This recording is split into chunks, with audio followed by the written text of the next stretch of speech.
Use a 3mm hex key to loosen the screws securing the left hand indicator. Remove the left turn signal. Disconnect the wire harness terminal. Remove the left hand grip. Install the left handlebar grip and the handlebar clamping ring.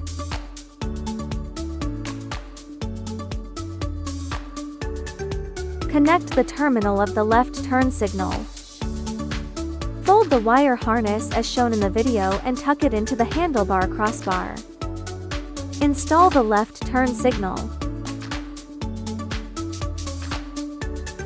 Tighten the fixing screws torque 2.5 + 0.5 N.